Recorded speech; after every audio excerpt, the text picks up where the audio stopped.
Cuando mi hijo Miguel y mi nuera Patricia aparecieron en la puerta de mi departamento ese martes por la tarde, sus caras mostraban una mezcla de fingida preocupación y sonrisas calculadas. «Vimos a hacer las paces y quedarnos contigo en tu nuevo penthouse», dijeron con una dulzura que no habían mostrado en años. Abrí la puerta completamente, los invité a pasar, y cuando cruzaron el umbral y vieron lo que había dentro, se quedaron completamente congelados. Sus rostros pasaron del falso cariño a la más absoluta perplejidad. Lo que vieron los dejó paralizados, porque todo lo que habían planeado, todas sus manipulaciones y mentiras, acababan de estrellarse contra una realidad que jamás imaginaron.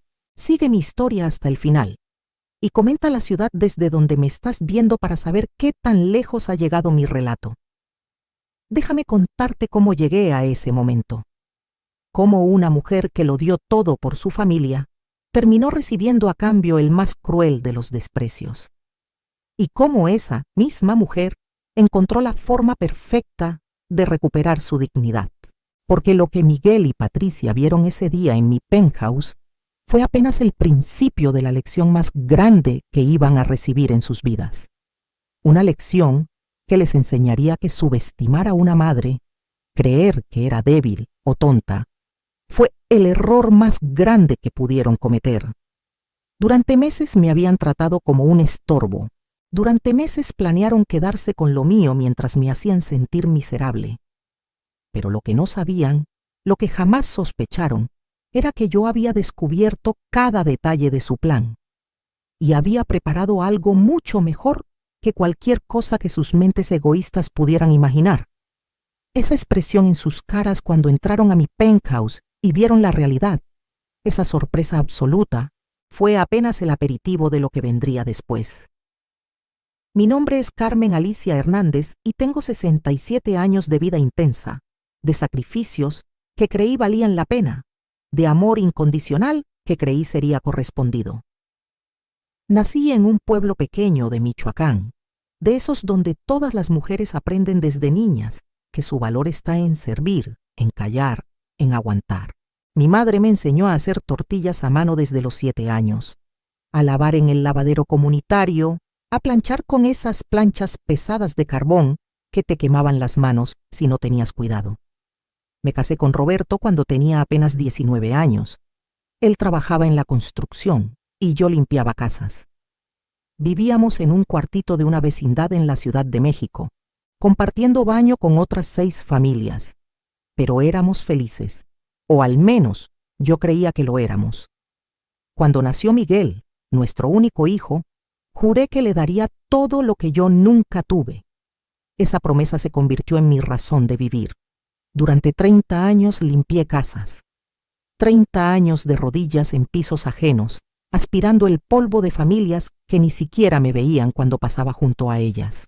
30 años levantándome a las 4 de la mañana para tomar 2 camiones y llegar a las zonas residenciales de la ciudad.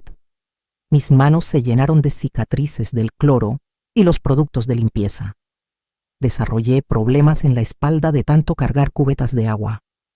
Mis rodillas crujen cada vez que me levanto. Pero cada peso que ganaba iba directo a la educación de Miguel. Le pagué la escuela privada, aunque yo comiera frijoles toda la semana. Le compré sus uniformes nuevos cada año mientras yo remendaba mi misma ropa una y otra vez. Cuando pidió una computadora para la universidad, trabajé turnos extras durante 6 meses, limpiando oficinas por las noches después de limpiar casas todo el día. Dormía 4 horas diarias, pero no me importaba. Era por mi hijo, por su futuro. Roberto murió cuando Miguel tenía 22 años. Un accidente en una obra de construcción que pudo haberse evitado si le hubieran dado el equipo de seguridad adecuado. La compensación que recibí fue una miseria. Apenas alcanzó para el funeral y pagar algunas deudas. Me quedé sola, pero tenía a Miguel, y eso me bastaba, o eso creía. Mi hijo se graduó de la universidad como ingeniero. Yo estuve ahí, en la ceremonia, con mi único vestido decente, llorando de orgullo. Ese título representaba décadas de mi vida, de mi esfuerzo, de mi sangre prácticamente. Pensé que finalmente podríamos tener una vida mejor juntos, que él conseguiría un buen trabajo y yo podría dejar de limpiar casas, tal vez ayudarlo con sus hijos cuando los tuviera, cocinar para la familia, ser la abuela que siempre soñé ser. Pero entonces apareció Patricia en su vida. La conoció en su primer trabajo. Ella era secretaria en la misma empresa. Desde el primer día que la traje a casa supe que había algo en ella que no me gustaba. La forma en que miraba mi pequeño departamento con desdén, cómo tocaba apenas la comida que yo preparaba con tanto cariño, la manera en que le hablaba a Miguel sobre mí cuando creía que no la escuchaba, diciéndole que era momento de ser independiente, de dejar el nido. Se casaron 2 años después. Yo les hice la fiesta usando todos mis ahorros. Contraté el mejor salón que pude pagar. Decoré con flores frescas. Me aseguré de que hubiera comida abundante para todos los invitados. Patricia apenas me dio las gracias. Durante la recepción, la escuché decirle a sus amigas que había sido una boda modesta, que cuando tuvieran dinero harían una celebración de verdad. Me dolió, pero me dije que era normal, que estaba nerviosa, que con el tiempo cambiaría. Seguí limpiando casas. Seguí viviendo en mi departamento pequeño, de 2 habitaciones en una colonia popular. Miguel consiguió un trabajo mejor, luego otro. Él y Patricia se mudaron a un departamento más grande. Yo los visitaba los domingos, siempre llevando comida que cocinaba el sábado por la noche después de trabajar toda la semana. Pozole, mole, tamales, todo lo que a Miguel le gustaba desde niño. Patricia recibía mis platillos con una sonrisa forzada. A veces los veía en el bote de basura cuando iba al baño, apenas probados. Pero yo seguía cocinando, seguía visitando, porque era mi familia. Cuando nacieron mis nietos, Daniela y Carlitos, sentí que mi corazón explotaba de felicidad. Finalmente tendría esa familia grande que siempre soñé. Pero Patricia limitaba mis visitas, que los niños estaban ocupados con actividades, que tenían compromisos, que era mejor que avisara antes de ir. Poco a poco fui viéndolos menos. Cuando los veía, Daniela y Carlitos casi no me hablaban.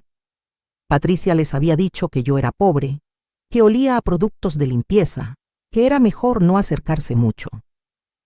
A pesar de todo, yo seguía ayudándolos económicamente.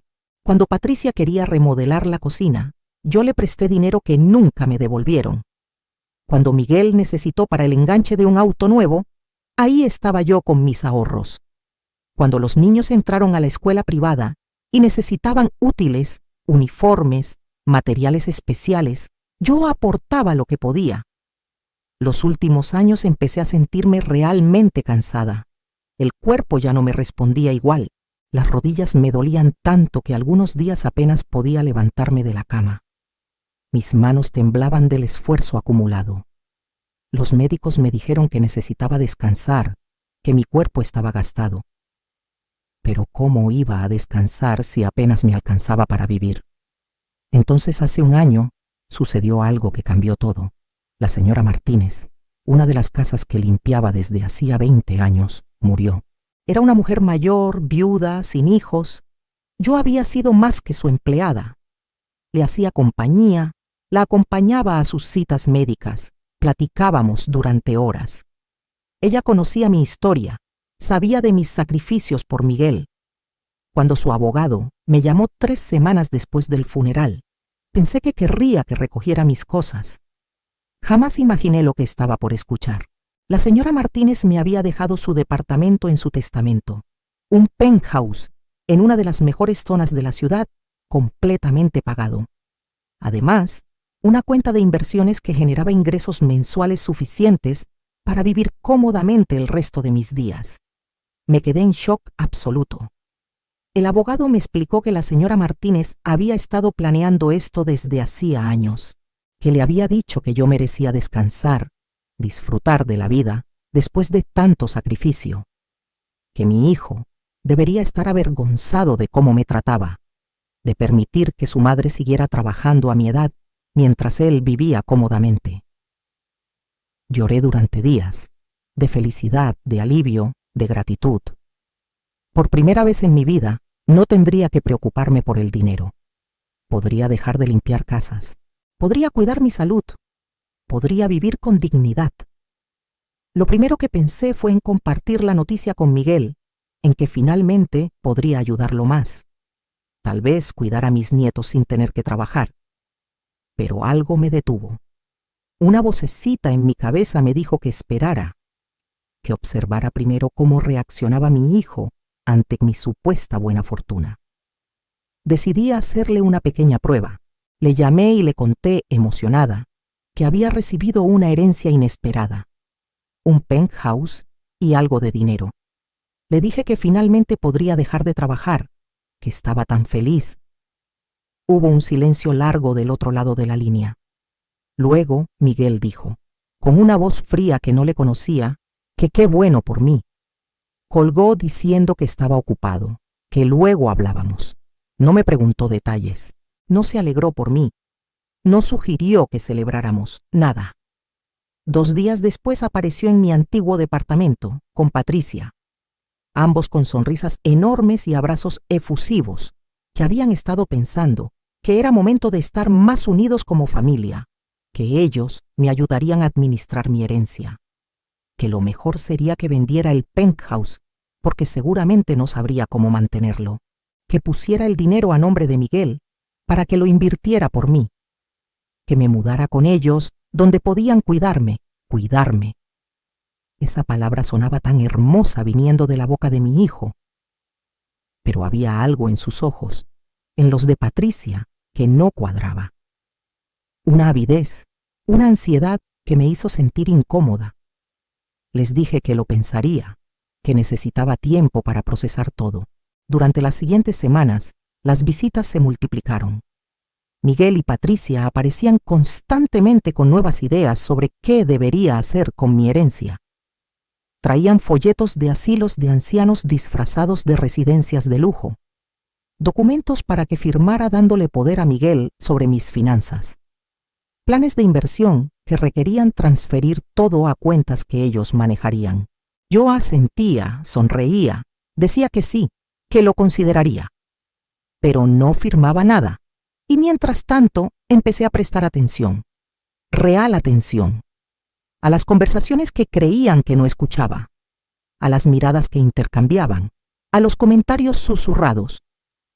Una tarde, fingí quedarme dormida en su sala mientras ellos estaban en la cocina. Los escuché hablar con total claridad. Patricia le decía a Miguel que necesitaban apurarse, que yo podía gastar todo el dinero si no actuaban rápido, que una vez que firmara los poderes, podrían meterme en un asilo barato y vender el penthouse, que con ese dinero finalmente podrían vivir como siempre habían querido. Miguel, mi hijo, el niño que llevé en mi vientre, que amamanté, por el que sacrifiqué mi juventud entera, respondió que sí, que tenía razón, que ya había soportado suficiente el tener que fingir que le importaba su madre pobre y sin educación, que una vez que tuvieran el dinero, podrían visitarme una vez al mes al asilo y cumplir con el expediente. Se rieron. Ambos se rieron imaginando mi futuro encerrada en un asilo mientras ellos disfrutaban de mi herencia. Mi corazón se hizo pedazos en ese momento, pero me quedé quieta, con los ojos cerrados, respirando pausadamente como si durmiera. Cuando me fui esa tarde, me despedí con besos y abrazos como siempre. Ellos no tenían idea de que había escuchado cada palabra. Esa noche no pude dormir. El dolor era físico, como si me hubieran clavado un cuchillo en el pecho. Lloré hasta que no me quedaron lágrimas. Me pregunté en qué había fallado como madre, qué había hecho mal para criar a un hijo tan cruel, tan egoísta. Un hijo capaz de planear encerrar a su propia madre en un asilo para robarle su única oportunidad de tener una vejez digna. Pero con el amanecer llegó algo más que dolor. Llegó claridad, llegó determinación, llegó una calma fría que nunca me había sentido antes.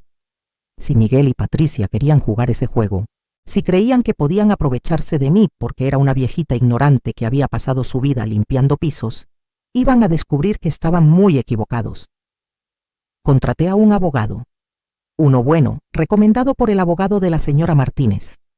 Le conté toda la historia. Él me ayudó a proteger mis bienes de manera legal e irrevocable. El penthouse y las inversiones quedaron a mi nombre únicamente, con documentos que impedían cualquier transferencia sin múltiples verificaciones notariales y testigos. Pero no me detuve ahí.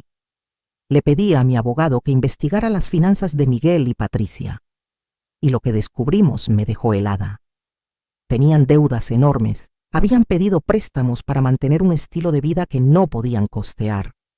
El auto de lujo, la ropa de marca, las vacaciones que publicaban en redes sociales, todo era fachada sostenida con tarjetas de crédito al máximo.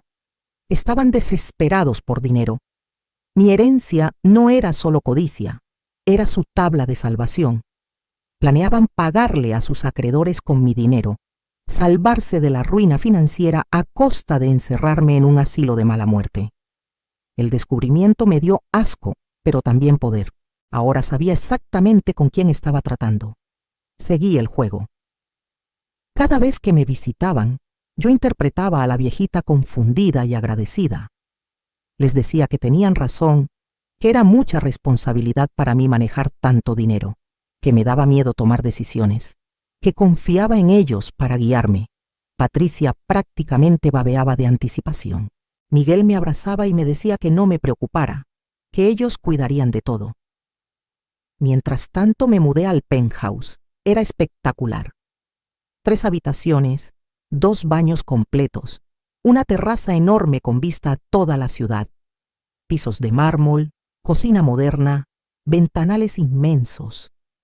Durante las primeras semanas solo caminaba de cuarto en cuarto sin poder creer que era mío, que finalmente, después de 67 años, tenía un hogar hermoso. Pero no lo amuebló como un penthouse típico de una señora mayor.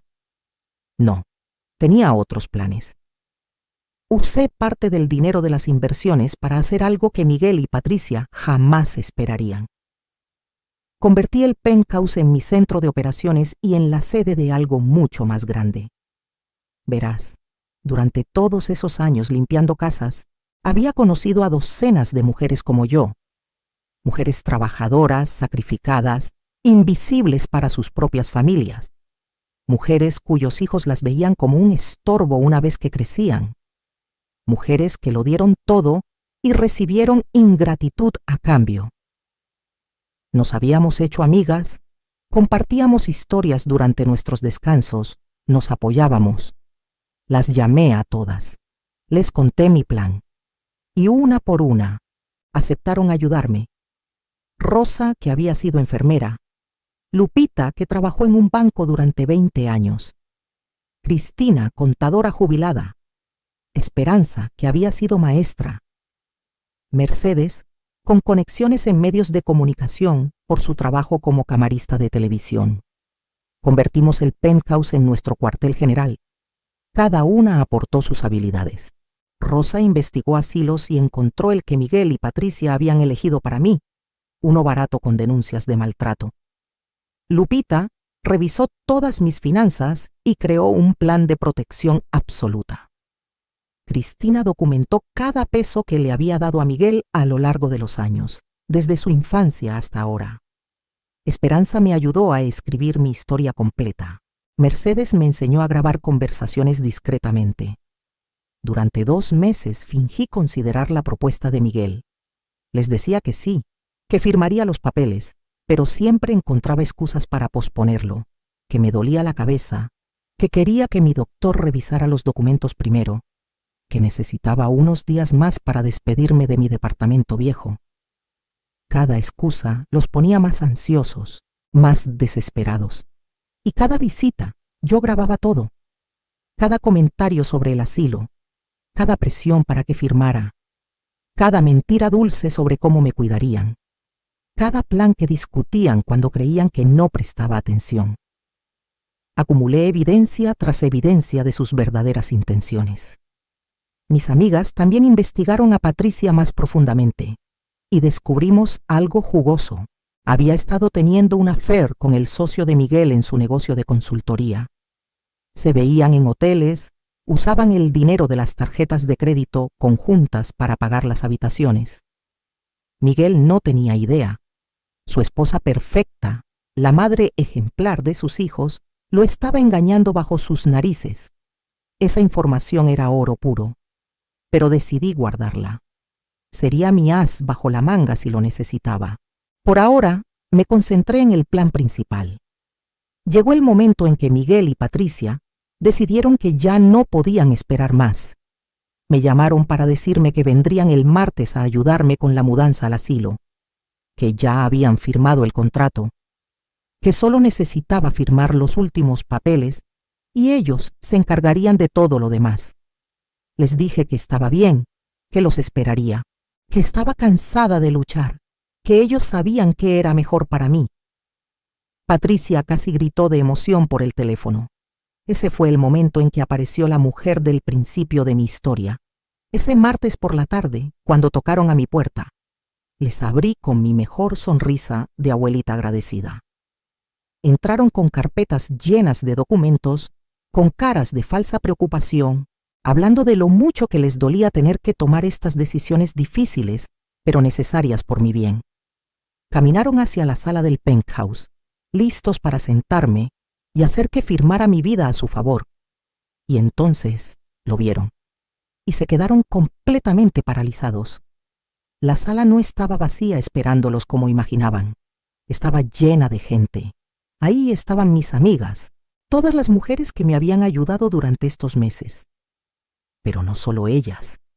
También estaba mi abogado, con su portafolio lleno de documentos. Estaba un notario público. Estaban 2 periodistas de un programa de noticias locales con cámaras. Y estaban sentados en el sofá principal, muy serios, Daniela y Carlitos, mis nietos. La cara de Miguel se puso blanca como papel. Patricia dejó caer su bolsa al suelo. Balbucearon algo incoherente. Intentaron retroceder, pero yo cerré la puerta detrás de ellos. Con calma, con una serenidad que me sorprendió a mí misma, les dije que pasaran y tomaran asiento, que teníamos mucho de qué hablar. Miguel intentó recuperar la compostura. Preguntó qué era todo esto, qué estaba pasando. Le dije que se sentara y los abría. Patricia miraba a los periodistas con terror absoluto. Intentó decir que esto era una reunión privada familiar, que no podían estar ahí.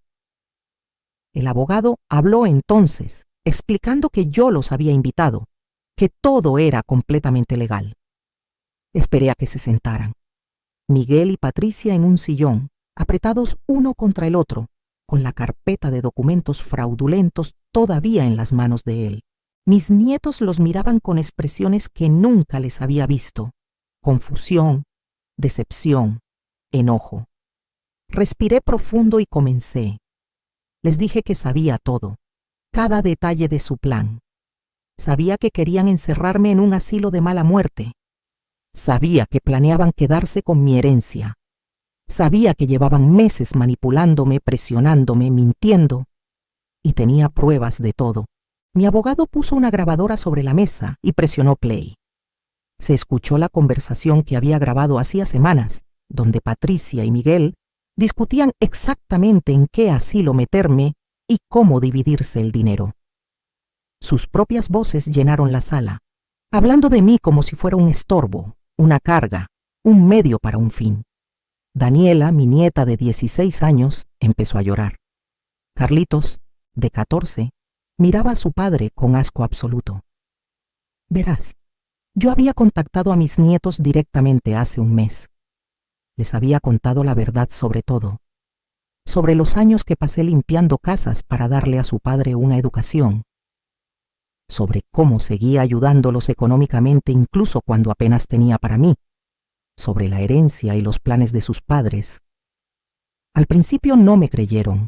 Patricia los había envenenado contra mí durante años, pero les mostré las pruebas, las grabaciones, los documentos, los recibos de todo el dinero que había prestado y nunca me devolvieron, las investigaciones sobre sus deudas, todo. Y se horrorizaron al descubrir quiénes eran realmente sus padres. Miguel intentó hablar, intentó decir que era un malentendido, que podíamos explicarlo. Le dije que se callara, que había hablado él durante 67 años de mi vida y ahora era mi turno. Cristina, mi amiga contadora, sacó entonces una carpeta enorme. Comenzó a leer, número por número, cada peso que yo le había dado a Miguel desde que nació. Las colegiaturas, los uniformes, los libros, la computadora, el dinero para su título, la ayuda con su boda, los préstamos nunca devueltos, las contribuciones para los gastos de mis nietos. Sumaba cientos de miles de pesos, una fortuna que yo había ganado con mi sudor, limpiando pisos, arruinando mi salud. Luego, Lupita presentó un análisis de las finanzas actuales de Miguel y Patricia. Las deudas, los préstamos, las tarjetas al máximo, la fachada de éxito que sostenían mientras estaban al borde de la bancarrota. Los periodistas tomaban notas frenéticamente. Las cámaras grababan cada segundo. Patricia comenzó a llorar, lágrimas de cocodrilo, suplicando que apagaran las cámaras, que esto era un asunto privado. Le dije que no, que durante años ella me había humillado en privado, que había envenenado a mis nietos contra mí, que había despreciado mi comida, mi ropa, mi vida entera. Ahora el mundo sabría exactamente qué clase de persona era. Entonces saqué mi última carta. Le dije a Patricia que sabía del affair, que tenía fotos, recibos de hotel, mensajes. Miguel se volteó hacia ella con una expresión de shock absoluto. Patricia negó todo entre sollozos, pero cuando Esperanza puso las fotos sobre la mesa, no pudo seguir mintiendo. El penthouse se llenó de gritos. Miguel gritándole a Patricia, Patricia gritando que todo era mi culpa, que si él ganara más dinero ella no habría tenido que buscar consuelo en otro lado. Daniela y Carlitos llorando, los periodistas capturando todo. Era caótico, era doloroso, pero era necesario. Levanté la mano pidiendo silencio. Todos se callaron gradualmente. Les dije que tenían dos opciones. La primera, enfrentar cargos legales por intento de fraude y abuso de adulto mayor. Mi abogado había preparado toda la documentación necesaria. Las grabaciones y evidencias eran más que suficientes para un caso criminal. Además, los periodistas publicarían la historia completa, destruyendo su reputación pública. La segunda opción era la siguiente.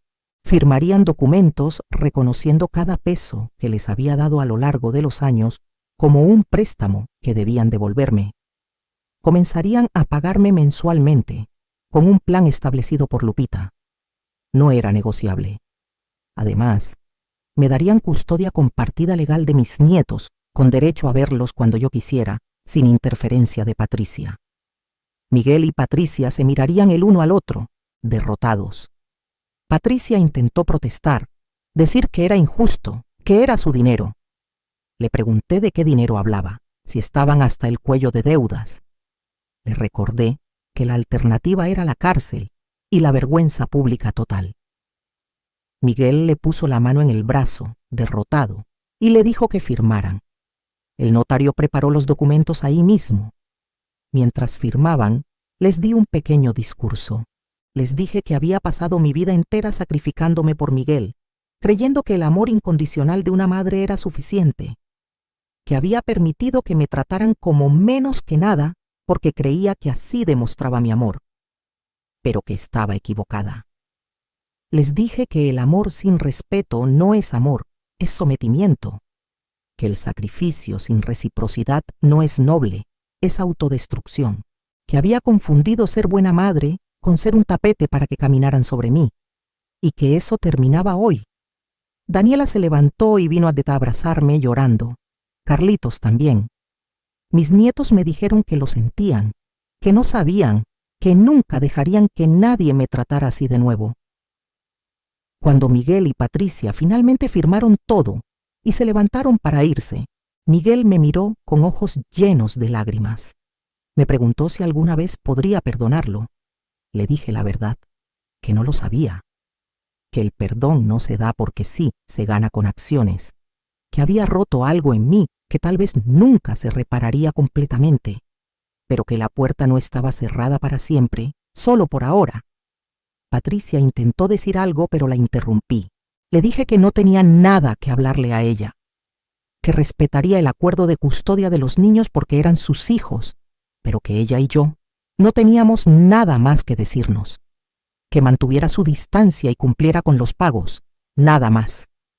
Se fueron destruidos, humillados, sin el dinero que tanto codiciaban. Los periodistas se fueron poco después, prometiendo manejar la historia con respeto hacia mí, pero con toda la verdad sobre ellos. Mi abogado y el notario guardaron todos los documentos firmados en un lugar seguro, y finalmente el penthouse quedó solo con mis amigas, mis nietos y yo. Esa noche preparé una cena enorme, pozole como el que hacía cuando Miguel era niño, pero esta vez para gente que realmente lo apreciaba. Mis amigas y mis nietos se sentaron alrededor de mi nueva mesa, en mi nuevo hogar, y comimos y platicamos durante horas. Daniela y Carlitos me contaron todo lo que Patricia les había dicho sobre mí durante años, todas las mentiras. Les conté la verdad sobre mi vida, sobre su abuelo Roberto, sobre los sacrificios que hice porque amaba a su padre.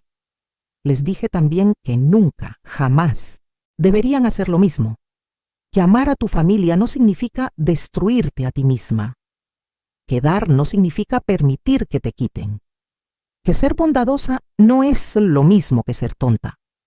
Daniela me dijo que quería ser como yo cuando fuera grande, fuerte y valiente. Le dije que no, que quería que fuera mejor que yo, que aprendiera los límites mucho antes, que se valorara desde joven. Los meses siguientes fueron de transformación total. Miguel y Patricia empezaron a hacer los pagos mensuales religiosamente. No tenían opción, el acuerdo legal era férreo. Vendieron el auto de lujo, cancelaron membresías de gimnasios caros, recortaron gastos. Por primera vez en sus vidas estaban viviendo dentro de sus posibilidades y cumpliendo con sus obligaciones. La historia salió en las noticias locales. No con nombres completos por respeto a mis nietos, pero suficiente para que causara revuelo. Me llegaron cientos de mensajes de otras mujeres mayores compartiendo historias similares. Hijos e hijas que las abandonaban después de todo lo que habían hecho por ellos. Familias que las veían como estorbos o alcancías. Eso me dio una idea. Usé parte del dinero de mis inversiones para crear un pequeño fondo de ayuda legal para mujeres mayores en situaciones de abuso familiar. Rosa, Lupita, Cristina, Esperanza, Mercedes y yo nos volvimos voluntarias. Ayudábamos a otras mujeres a documentar abusos, a proteger sus bienes, a defenderse legalmente. No podíamos salvar a todas, pero cada caso que ganábamos era una victoria. El penthouse se convirtió en un refugio no solo para mí, sino para muchas. Los martes por la tarde, un grupo de abuelas se reunía para tomar café, compartir historias y planear estrategias para protegerse. Los jueves enseñábamos clases de educación financiera básica para mujeres mayores que nunca habían manejado dinero. Los sábados, mis nietos venían a quedarse conmigo y llenaban el lugar de vida y risas. Daniela y Carlitos florecieron. Lejos de la toxicidad de Patricia y la complicidad de Miguel, eran niños diferentes, más abiertos, más cariñosos, más conscientes. Daniela me ayudaba a cocinar y le enseñé todas las recetas familiares que Patricia nunca se dignó a aprender. Carlitos y yo plantamos un jardín en la terraza, algo que siempre quise hacer pero nunca tuve espacio. Miguel intentó acercarse varias veces, llamadas, mensajes, apariciones en el edificio, siempre con disculpas, siempre diciendo que estaba arrepentido. Yo mantenía distancia, le decía que cumpliera con los pagos, que fuera buen padre con sus hijos, pero que no estaba lista para más. Necesitaba tiempo para sanar de la traición. Tal vez algún día, pero no todavía. Patricia, en cambio, nunca intentó disculparse. Siguió culpándome de todo, diciendo a quien quisiera escuchar que yo era una vieja manipuladora que había destruido su familia, pero nadie le creía. Las pruebas eran demasiado claras. Sus propias palabras en las grabaciones la condenaban. Eventualmente se divorciaron. Miguel se quedó con custodia principal de los niños, algo que nunca hubiera pasado si no fuera por toda la evidencia de la infidelidad y manipulación de Patricia. Un año después del confronto en mi penthouse, estaba en la terraza una mañana de domingo. Tomaba café viendo el amanecer sobre la ciudad. Mis plantas estaban floreciendo. Adentro, Daniela y Carlitos todavía dormían después de nuestra noche de películas del sábado. Mi cuerpo todavía dolía, las rodillas todavía crujían, las manos todavía temblaban. Las décadas de trabajo duro habían dejado marcas permanentes, pero estaba en paz. Verdadera paz, no esa resignación disfrazada de conformidad que sentía antes. Tenía un hogar hermoso, tenía seguridad financiera, tenía amigas leales que se habían convertido en mi familia elegida. Tenía una relación real con mis nietos, basada en honestidad y respeto mutuo. Tenía propósito ayudando a otras mujeres a defenderse. Sí, había perdido a mi hijo en el proceso. O quizás nunca lo tuve realmente, no de la manera que importa, pero había ganado algo mucho más valioso. Me había ganado a mí misma. A mis 67 años, por primera vez en mi vida, yo era mi propia prioridad. Y eso no me hacía egoísta, me hacía libre. Rosa apareció en la terraza con pan dulce recién horneado. Lupita llegó poco después con periódicos. Cristina trajo flores frescas del mercado. Esperanza apareció con chisme del vecindario. Mercedes llegó con su cámara para tomar fotos de nuestro jardín. Así eran nuestros domingos ahora. Desayunos largos, pláticas interminables, risas genuinas. Daniela se despertó y salió en pijama a darnos los buenos días. Carlitos la siguió, todavía medio dormido. Preparamos el desayuno juntos, todos amontonados en mi cocina espaciosa, pasándonos ingredientes, robando probadas, platicando sobre la semana. Esta era mi familia ahora. No perfecta, pero real. No unida por sangre solamente, sino por elección, por respeto, por amor genuino. Después del desayuno, mientras lavábamos los platos, Daniela me preguntó si estaba feliz. La pregunta me tomó por sorpresa. Me sequé las manos y la miré. Le dije que sí, que era feliz. No de esa manera superficial de tener cosas bonitas, aunque el penthouse era hermoso, sino feliz de manera profunda, de saber que valgo, de no permitir que nadie me trate mal, de estar rodeada de gente que genuinamente me aprecia. Me preguntó si extrañaba a su papá. Le dije la verdad, que extrañaba al niño que fue, que extrañaba la ilusión de la familia que creí tener, pero que no extrañaba la dinámica tóxica, el sentirme menos, el dar sin recibir ni siquiera respeto básico, que tal vez algún día Miguel y yo podríamos reconstruir algo, pero tendría que ser desde cero, con bases completamente diferentes. Carlitos dijo entonces algo muy sabio para sus 14 años. Dijo que yo le había enseñado que a veces amar a alguien significa alejarte de ellos, que no puedes salvar a gente que no quiere ser salvada, que tu primer deber es contigo misma, cuidar tu paz, tu dignidad. Le di un abrazo largo. Mis nietos habían aprendido en un año lo que a mí me tomó casi 7 décadas entender. Esa tarde llevé a los niños a conocer el asilo que Miguel y Patricia habían elegido para mí. Quería que vieran con sus propios ojos lo que sus padres habían planeado. Era horrible. Paredes sucias, olor a humedad y abandono, residentes sentados en sillas mirando la nada, personal escaso y desinteresado. El director nos dio un tour mintiendo sobre las amenidades, pero la realidad era obvia. Daniela lloró. Carlitos apretó mi mano tan fuerte que dolió. Les dije que no era para hacerlos sentir culpables. Ellos eran niños, no tenían forma de saber. Pero quería que entendieran completamente la magnitud de lo que sus padres habían intentado hacer. Que vieran que no estaba exagerando, que no era drama innecesario. Esto era real. Esta había sido mi sentencia planeada. Salimos de ahí y fuimos a caminar por el parque. Les conté más historias de mi vida, de cómo conocí a su abuelo Roberto, de los primeros años duros pero felices, de cómo cambió todo cuando Miguel nació, cómo cada decisión que tomé desde entonces fue pensando en darle una vida mejor, de cómo nunca me arrepentí de los sacrificios hasta que me di cuenta de que habían criado a alguien que me veía como descartable. Carlitos me preguntó qué consejo les daría para cuando fueran adultos. Me quedé pensando un rato largo. Luego les dije que siempre honraran a la gente que se sacrificó por ellos, pero que nunca se sacrificaran a tal punto que perdieran su propia identidad. Que dieran con generosidad, pero establecieran límites claros. Que el amor real incluye respeto, comunicación honesta y reciprocidad. Que si alguien, sin importar quién sea, los hace sentir pequeños o sin valor, tienen permisos de alejarse. Les dije que ser familia no es solo compartir sangre, es mostrarse el uno por el otro, es cuidado mutuo, es elegirse día tras día, que ellos, al creerme cuando les mostré la verdad, al escoger estar conmigo a pesar de la presión de sus padres, me habían demostrado más amor real que muchos años de obligación familiar. Los meses se convirtieron en 1 año, luego en 2. El fondo de ayuda legal creció.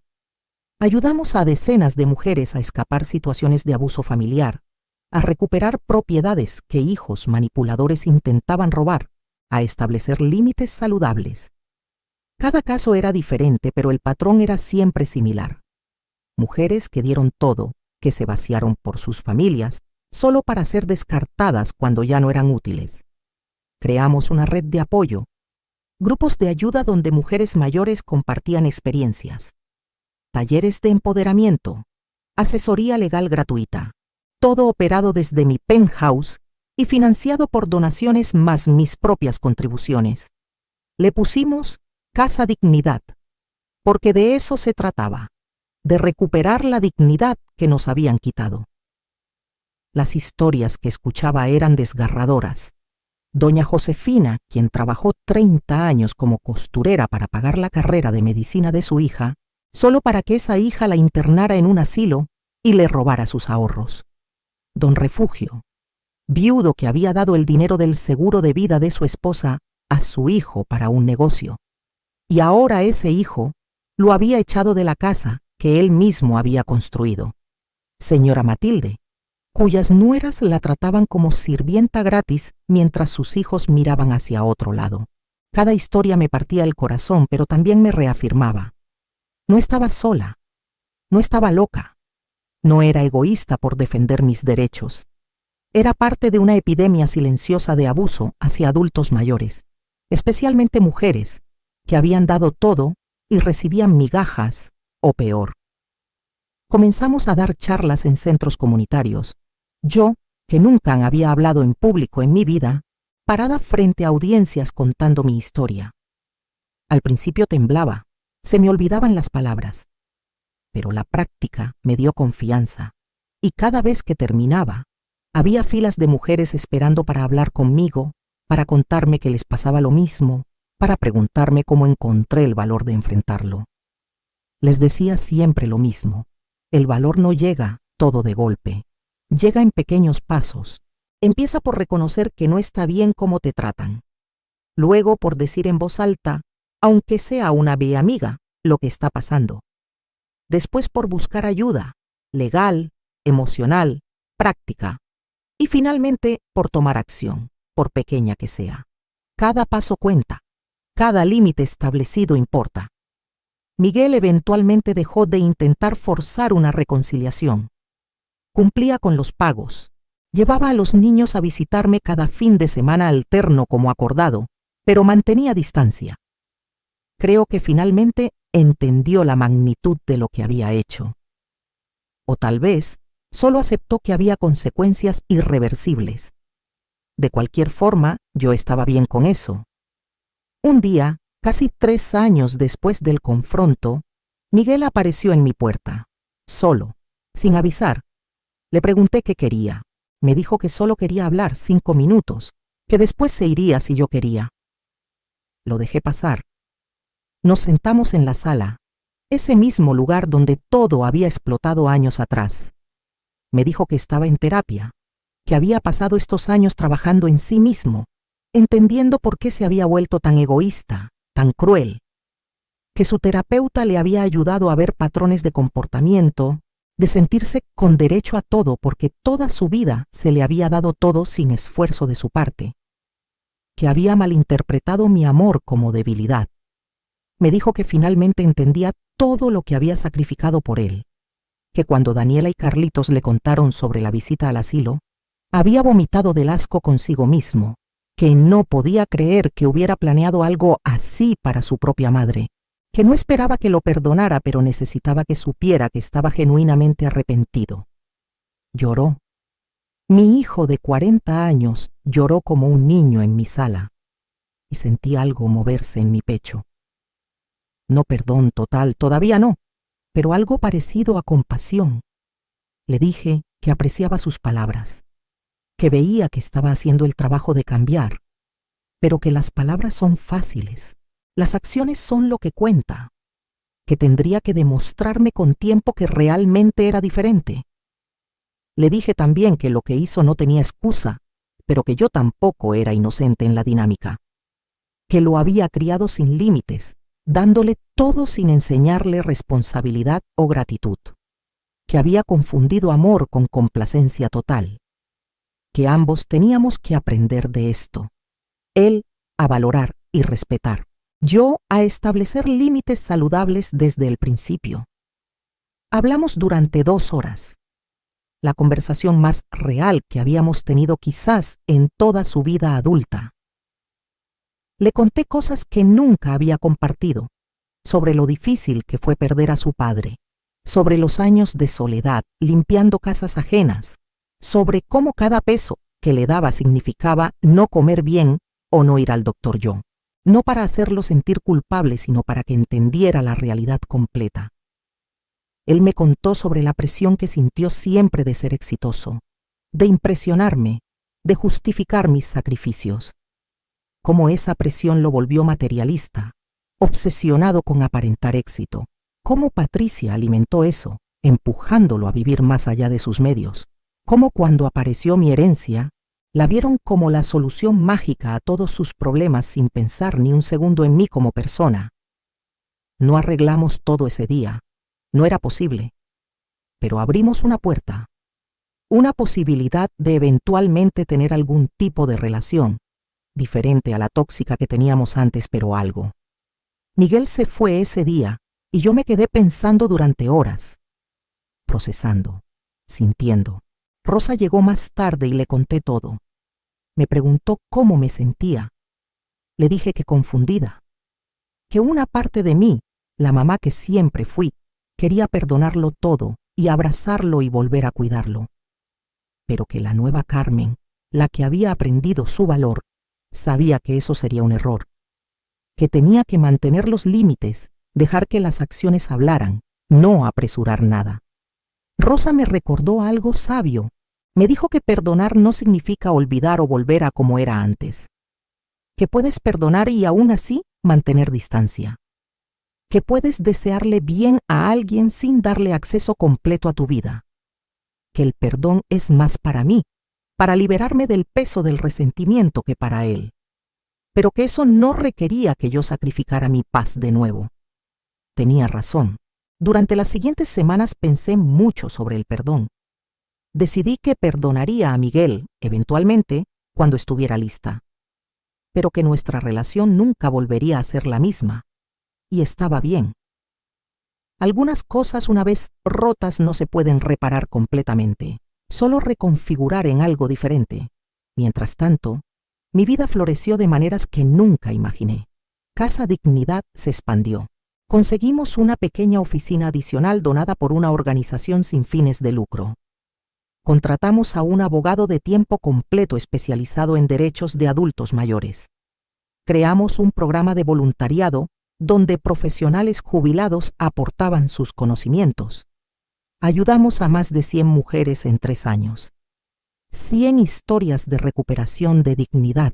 No todas terminaron tan dramáticamente como la mía. Algunas fueron simples conversaciones de límites. Otras requirieron intervención legal seria. pero cada una importaba. Cada mujer que aprendió a valorarse, a defenderse, era una victoria. Mis nietos crecieron. Daniela entró a la universidad estudiando trabajo social, inspirada por lo que vio en Casa Dignidad. Carlitos desarrolló interés en leyes, queriendo especializarse en defender a poblaciones vulnerables. Ver que de algo tan doloroso había salido esta influencia positiva en ellos me llenaba de orgullo. Cumplí 70 años rodeada de amor real. No la obligación disfrazada de amor que tenía antes, sino celebración genuina. El penthouse lleno de amigas, de mujeres que habíamos ayudado, de mis nietos, de gente que me valoraba. Miguel mandó flores y una carta, manteniéndose respetuosamente al margen como habíamos acordado. Patricia no mandó nada, pero ya no me afectaba. Durante la fiesta, Lupita dio un brindis. Habló de cómo 3 años atrás yo había llegado a este penthouse asustada, herida, insegura de si estaba haciendo lo correcto al enfrentar a mi hijo, de cómo esa decisión no solo cambió mi vida, sino inspiró a cientos de mujeres a hacer lo mismo. De cómo Casa Dignidad estaba creando olas, cambiando conversaciones, empoderando a una generación de mujeres mayores a no aceptar menos de lo que merecían. Todos aplaudieron y yo lloré. Lágrimas felices esta vez. Miré alrededor de mi hogar, mi verdadero hogar lleno de gente que me veía, me escuchaba, me valoraba. Pensé en la Carmen de hace 3 años, quebrada en la sala de Miguel y Patricia, escuchándolos planear su traición. Quisiera poder regresar y decirle que todo iba a estar bien, mejor que bien, que el dolor que sentía era el precio de su liberación. Hoy, mientras escribo esto, han pasado 4 años desde aquel confronto. Vivo cómodamente de mis inversiones. Casa Dignidad es autosustentable con donaciones y grants. Mis nietos me visitan voluntariamente, no por obligación. Miguel y yo tenemos encuentros ocasionales, cordiales, todavía trabajando en reconstruir confianza. Patricia es un recuerdo lejano que ya no tiene poder sobre mí. Mi salud mejoró. Al dejar de trabajar físicamente y poder cuidarme, los dolores disminuyeron. Hago yoga para adultos mayores. Camino por las mañanas. Como bien. Duermo en una cama cómoda en una habitación hermosa. Pequeños lujos que nunca tuve pero que ahora aprecio cada día. Pero lo más importante, me tengo a mí misma. Recuperé la Carmen que perdí en décadas de servicio desinteresado mal dirigido. No es egoísta cuidarte. No es malo establecer límites. No eres mala madre por no permitir que te pisoteen. Estas lecciones me tomaron 67 años aprenderlas, pero finalmente las aprendí. A las mujeres que están escuchando mi historia, especialmente las que se ven reflejadas en ella, les digo esto. Tu valor no está en cuánto das o te sacrificas. Tu valor es inherente, existe porque existes. Mereces respeto, mereces dignidad, mereces amor que no duela, que no te vacíe, que no te haga pequeña. Si tus hijos, tu pareja, tu familia te trata como menos, no está bien. No importa cuánto hayas hecho por ellos, no importa que sean tu sangre. El abuso es abuso aunque venga de familia. La manipulación es manipulación aunque la disfracen de preocupación. Tienes derecho a defenderte, tienes derecho a alejarte, tienes derecho a vivir tus últimos años en paz. No es tarde. Nunca es tarde. Yo empecé mi nueva vida a los 67 años. Tal vez tú tienes 50, 60, 70, 80, da igual. Mientras respires puedes cambiar tu situación. Puede dar miedo, probablemente dará miedo. Pero la alternativa, seguir siendo pisoteada, seguir sintiéndote sin valor, esa es más aterradora. Busca ayuda. Organizaciones como Casa Dignidad existen en muchas ciudades. Abogados especializados en adultos mayores, grupos de apoyo, amigas que entienden. No estás sola aunque te sientas así. Hay toda una red de mujeres que pasamos por lo mismo, que entendemos, que te ayudaremos. Y si eres una hija o hijo escuchando esto, examina cómo tratas a tus padres. especialmente a tu madre. Si te sacrificó años de su vida para darte oportunidades, merece más que ser tratada como carga o cajero automático. Merece respeto, dignidad, cuidado genuino. No esperes hasta que sea tarde para valorarla. El éxito, el dinero, las posesiones, nada de eso importa si perdiste tu humanidad en el proceso. Si pisoteaste a la persona que te dio vida para conseguirlo. ¿Cómo tratas a los vulnerables, especialmente a los que te aman incondicionalmente? Eso define quién eres realmente. Hoy me senté en mi terraza como hago cada mañana.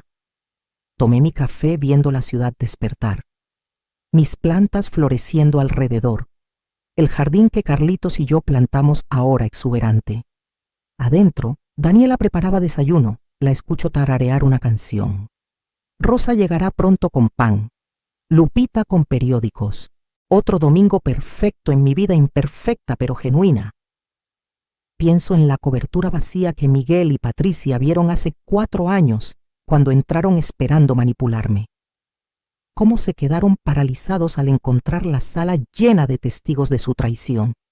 Esa imagen me hace sonreír todavía. No con amargura, sino con satisfacción. El momento en que tomé control de mi narrativa, de mi vida, de mi futuro. No sé cuántos años me quedan, nadie lo sabe, pero sé que los viviré en mis términos, rodeada de gente que me elige, haciendo trabajo que importa, siendo ejemplo para mis nietos de que nunca es tarde para valorarte. Estas son las lecciones que espero dejarles. No dinero, aunque habrá algo. No propiedades, aunque el penthouse eventualmente será suyo. Sino esto, la lección de dignidad, de límites, de amor propio. Porque al final del día, puedes dar todo tu amor, todo tu tiempo, todo tu esfuerzo a alguien, pero si esa persona no lo valora, no está en ti el problema. No fallaste como madre, como esposa, como mujer. Ellos fallaron en reconocer el regalo que eras. Y eso dice todo de ellos y nada de ti. Mi historia no es única. Es la historia de millones de mujeres a través de generaciones. Madres que se vaciaron por hijos ingratos. Esposas que aguantaron lo inaguantable. Abuelas descartadas después de una vida de servicio. Pero está cambiando. Nuestra generación, las que finalmente dijimos basta, estamos cambiando la narrativa.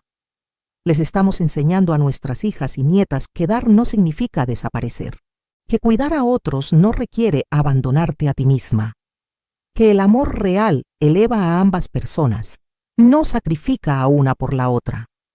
Estas lecciones cambiarán el futuro, ya lo están haciendo, así que esa es mi historia, de traición y redención, de dolor y empoderamiento, de perder todo y ganarlo todo. Del penthouse que me devolvió mi vida y se convirtió en refugio para tantas otras, de la abuela que finalmente aprendió a valorarse y en el proceso enseñó a toda una comunidad a hacer lo mismo. ¿Qué harías en mi lugar? ¿Has vivido algo similar? ¿Conoces a alguien que necesite escuchar esta historia? Comenta abajo. Comparte tu ciudad para saber qué tan lejos llega este mensaje. Y si estás pasando por algo parecido, recuerda. Mereces dignidad, mereces respeto, mereces vivir tus últimos años en paz. Nunca es tarde para empezar de nuevo. Nunca es tarde para valorarte. Yo soy la prueba viviente de eso.